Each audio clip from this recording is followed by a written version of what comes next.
Toyota 4runner no start diagnosis.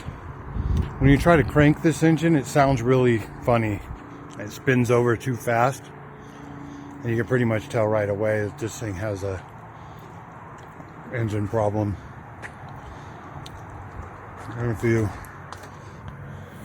pull the timing cover back a little bit, you can see there's no, that the belt is broken. It's a timing belt. It's supposed to be on the middle of that pulley there, nice and tight. So this thing's gonna need some pretty major engine work.